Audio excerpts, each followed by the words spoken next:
Hey up guys, what's going on and welcome back to York City, where the attacking experiment has gone slightly wrong by the fact we lost 2-0 to West Ham. This is the stat page for that game. 70% of the time we're winning that one with those stats. Just one of those games, so not ready to sack off the experiment just yet. There's a name on that page I need to introduce you to.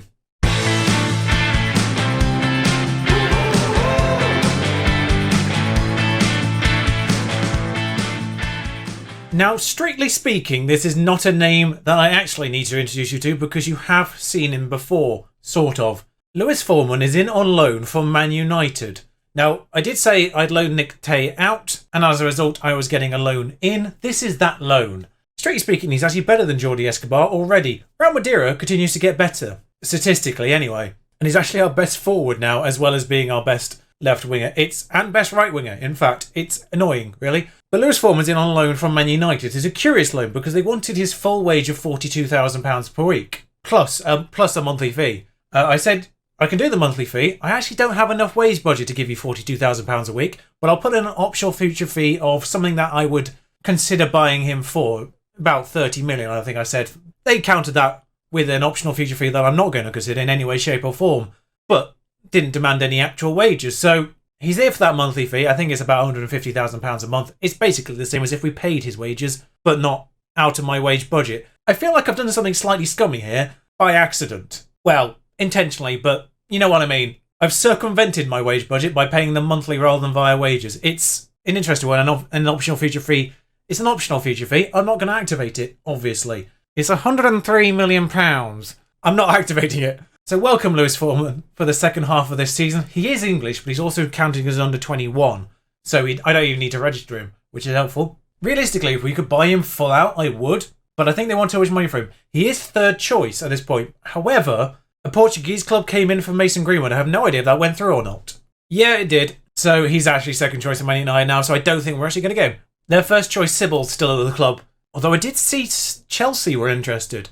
Don't know if that one's going to go through or not, considering they've just lost Mason Greenwood. But so yeah, Foreman's playing good second fiddle to this guy, obviously. I mean, look at those stats. Seriously, look at those stats. But Foreman's ours for the rest of the year, which is great news. Despite that, 0-0 against Everton was the other game. We haven't scored in 2 games now, which is slightly concerning, and now we have to play Chelsea away from home. We beat them 2-0 at our place. We also beat Sunderland away 2-0 last time we played those guys, so if we could replicate that again today, that would be wonderful. But the 2-0 train has somewhat come off in recent games, so if we could just score, I'd be happy, if I'm honest, against Chelsea. Not expecting too much. You can see at the top, we are 6th still though. It's like nobody wants Europe. It's that time of the season where everyone's trying not to get into Europe anymore. I've just noticed we're 6 points clear of 9th, 10th and 11th, because they're all on the same points, but I'm expecting a resurgence for Tottenham and Everton in particular, and West Ham now, they've beaten us. I'm expecting resurgences for all of those. Norwich have just beaten Arsenal as well, so maybe resurgences for quite a few of these teams in the chasing pack behind us. I don't expect to be in Europe by the end of the year. That said, time to tackle 4th, away from home. I've crumbled, by the way. I've crumbled. I've decided to set this to balance today. I'm not feeling confident away at Stamford Bridge. We haven't scored in 2 games, and I'm not feeling confident in our attacking ability right now. I would like to be able to be solid defensively. We actually have the 6th best defensive record in the league. We've only conceded 27 goals in 27 games, which for a newly promoted side is nothing short of a miracle, honestly.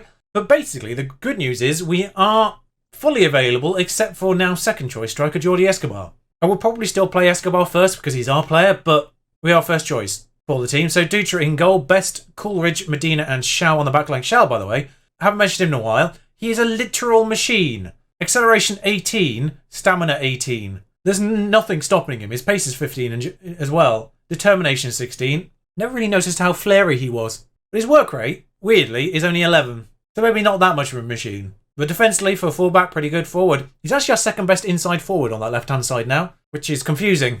He was the second best one in the last game. Alonso has just come back from fitness, so he is our third best, technically.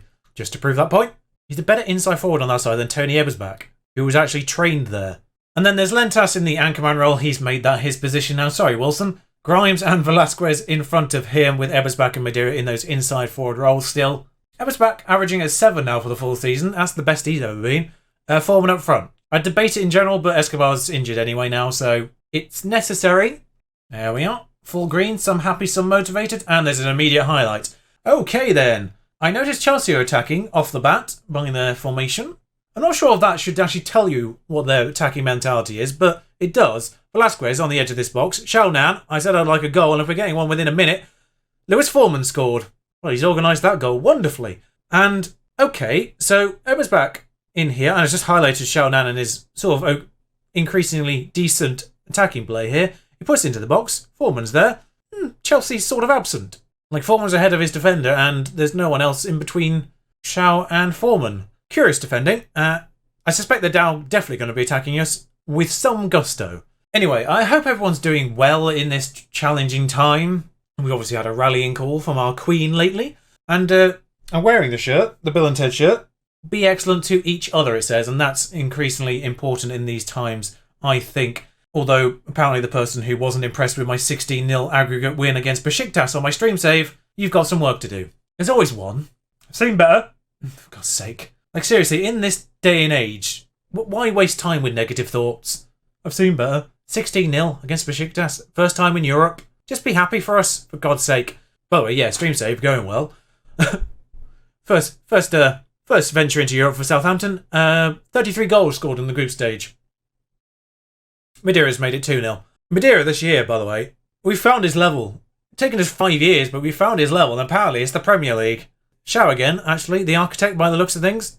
Xiao, yep, across the box, and Madeira. Both of these guys have just come into their own in the Premier League. Now, Xiao in particular has been decent all the way through. Madeira has been on and off in the leagues in between.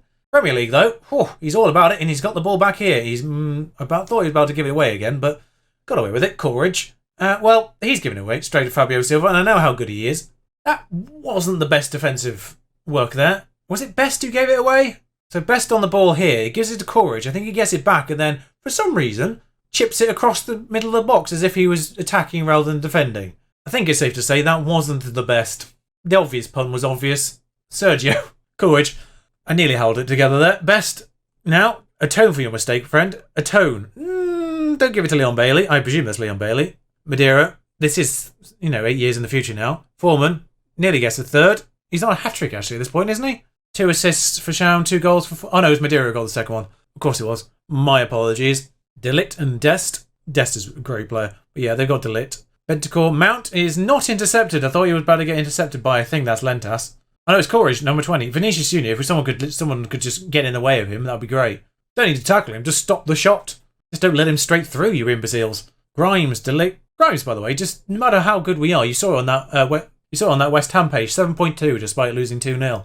I say that, he's on a 6.6. But yeah, realistically, game in, game out, no matter what we're doing, he's getting a 7. He's on a 6.6 today, so don't listen to me right now. But I'm going to say things are going well, you can do even better. I just feel like when that's an option to actually say, it's a better choice than keep it up, lads. Charles on an 8.2.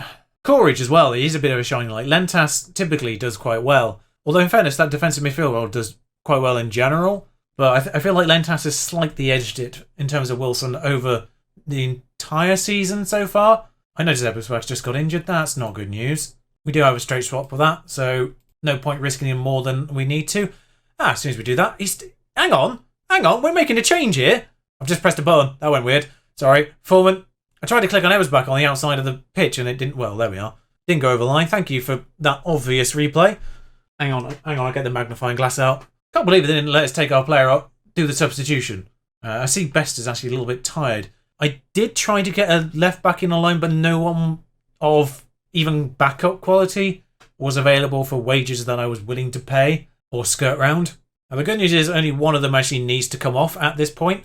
Well, Shao get a red card now, but yeah, only one of them actually needs to come off at this point, so I can bring Laird on and swap Shao over, who is the better left back out of the two. Both of them can do both sides, and I've only made 2 changes, and I'm not going to make any more because it's 2-1 and it's staying that way. Well, we weathered that storm. Good God. I didn't even notice how many shots they had in the end. I think they just started peppering the goal from wherever they were, considering only 5 of them ended up on target, but didn't see any of them, which probably says everything about those shots, actually.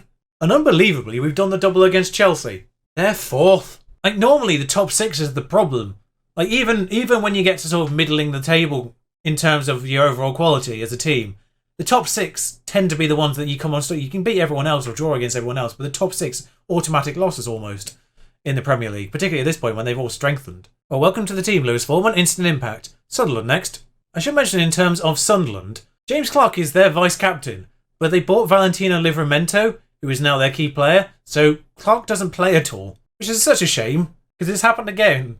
He's got promoted, and then he's essentially out. So, admittedly, the time that we let him go was because he wanted too much money from us. But it's such a shame. I think Madeira would be a leading player for most Premier Division sides. Oh, well that explains a lot. Also Grimes. I've not really mentioned, of course, we signed him at the very beginning, but he has separated himself from every other midfielder, of which Sean Coleridge counts as our fourth best now. Good God. Now, I don't pay attention to the arrows too much in general, just because they can be a bit misleading, but a lot of these arrows on young James here are actually on these weaker stats, which is interesting because it means he's getting more well-rounded rather than just sensational in what he does already. But 17 passing and technique is, with the 18 determination and work rate and teamwork and vision, I'm starting to understand why we're 6th. It might actually be well worth double-checking the season preview.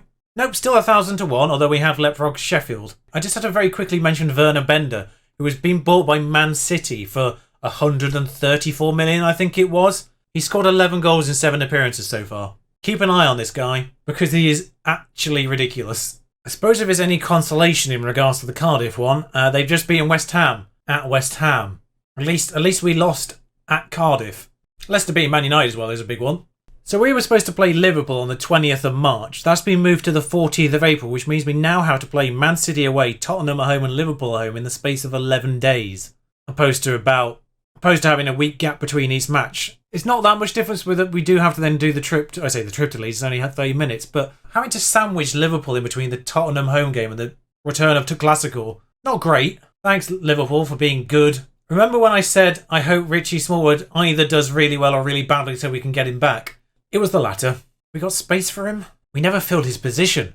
Richie, come back. No, you're not being my assistant. Supposed to be friends, Richie. Like, my assistant might be an idiot in the things he suggests sometimes, but statistically, he's a very good person. So obviously I'm keeping an eye on teams like Everton and Tottenham in particular. Today's not gone well for them. What are Tottenham doing? I mean, don't be fooled by these wins in cups and things. They've picked up 2 points in 6 games. And December was an atrocious thing as well. Good God. Maybe I shouldn't be expecting Tottenham to catch up. So unfortunately, the Ebersbach injury does take him out of this game. And, Alonso's been injured for 4 weeks as well. I'm starting to feel like Alonso might have been a bit of a mistake.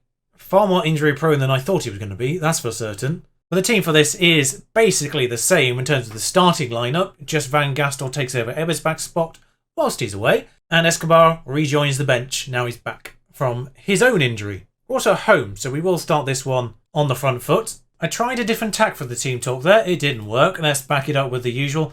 And the same thing, really. Not a lot of motivation, which worries me. That said, 3 minutes in, we're on the ball from a kick-off at our end. Goal kick at our end. Lentas forward to Best and Madeira. And this might get switched at some point. Madeira's going all the way through the middle of the pitch himself. He's not going to get switched. He's going to do the switch himself by just running across the pitch. Shaw's there, though. Now, and that's put back into the box. Foreman's headed wide. I thought he was actually going to end up back on Madeira's head after all that. That would have been a crazy play from Madeira if he'd run across, given a Shaw, then run back into the box and then scored. That would have been goal of the save so far. Lentas has taken that ball off them. That's great work from him. Foreman is, I say through. He's got some work to do here if he's going to get anything out of that. Passes it back to Van Gastel. Grimes on the edge of the box. He had a bit of space. Van Gastel scored. I'm not going to pretend I'm surprised I had to say that at the end of that passage of play, because at this point I thought Grimes was going to have a crack at it, but gives it to Van Gastel and he scores from there instead. Not the best goalkeeping, I will say that in, but it was quite a smack. It's worth noting after today we have a better goal difference than Arsenal, which again, not something I was expecting to say. Medina, Xiaonan. Like, our goals conceded is up there. Our goals scored isn't quite as high, I don't think. It's still top half of the table, but it's not the 6th that the goals conceded was. It might have changed since the last game. I didn't double check in between the 2 matches. But anyway, Madeira now has charged all the way up this pitch again. He's making a habit of that.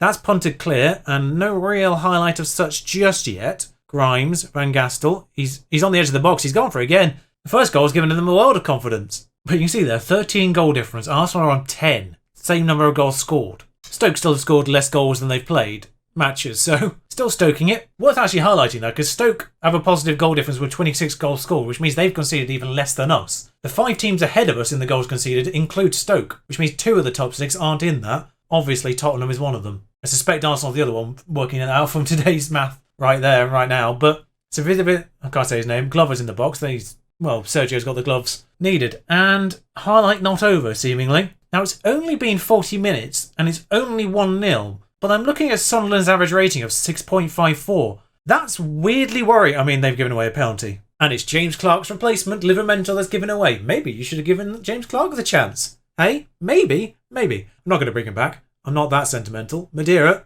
2-0. 14 goals for Madeira now this season. By far and away his best haul yet. And we have got Norwich, I think, in between this match and the 3 big teams to come. So winning this one is kind of useful, I think. Because Norwich away is tricky in general. Just keep it going. I will say keep it going for this one. Corner for Sunderland. And it started with a corner, so something might come of this. It's actually ended up in our possession. I'm looking at number 29 over here. Madeira's got Foreman's gone offside at this stage. Back on side. Velasquez has put it in. 29 Van Gastel on the far side. Did end up with him. And wide. But yeah, called that one. Madeira puts this into the box. Lentas is there, straight at Schofield. Now the highlight started with the corner again, so something's going to come of this. And it was far too quick for the corner itself to be the highlight. Livramento on the ball. Hounded down by Madeira already. That's headed on to no one. I think he forgot he was the last man there. Sergio on the ball. Coleridge. I do make the D silent in Coleridge quite often. I don't know if it's meant to be. He's the virtual player. There's no way of knowing. But Coleridge has got this all the way up to Velasquez now in the long run. Foreman, Van Gastel's on the... He's done it again. 2 goals in the game. We're starting him. I think Ebersbach might be back for Norwich. I don't know. Van Gastel, on the basis of this game, have we finally unlocked Van Gastel?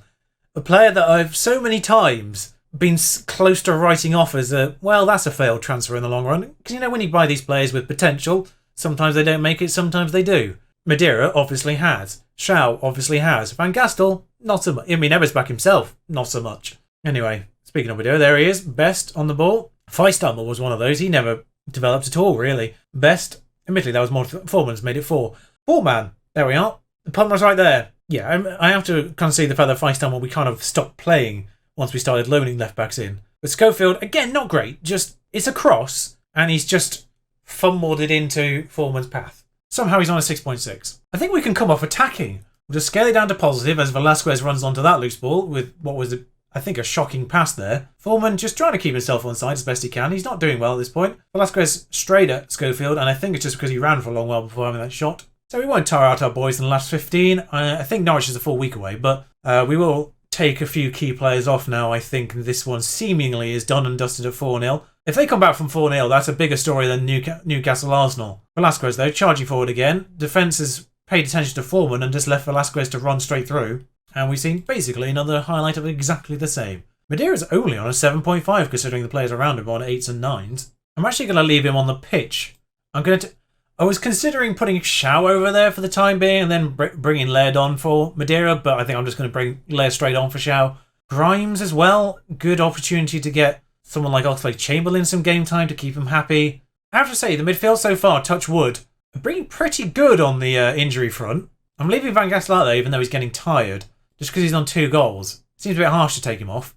In which case, actually, yeah, shift Oxlade-Chamberlain over there and bring Maxence on. Just save Madeira from any injuries or any craziness that's going to happen in his last whatever minutes. Absolutely ruthless performance. In the end, 4-0, 16 shots on target. I say ruthless, that's 25% shots on target gone in. But that said, we've dominated that one in a way that we really probably shouldn't in the Premier League. But Sunderland, of course, the absolute underdogs. Which is part of the reason why I wanted to bring you that game, just to show you how we can perform against a team rock bottom of the Premier League. I say rock bottom, they're only 7 points from safety at this stage. I mean, next time out is a curious one. Because on 46 points, we've got to be safe. If we lose all these games against top 6, morale will take a bit of a hit, of course. Of course, but we have to rely on every single team behind us doing better than us as well for that to be a problem. 46 points, more than enough, one would imagine. Now it's a kind of a case of seeing how well we can finish. If we get Europe, I'll be massively surprised. With that in mind, we can perhaps turn our attention to some of these big games as this season comes to a close. I think next time out will be that Liverpool game coupled with the Leeds game that follows it. And then we're making a charge for the end of the season. In fact, the next 3 episodes may just be the last 6 games of the season in the pairs they are, just to see how we finish in our first year in the Premier League. So until then, ta-ra!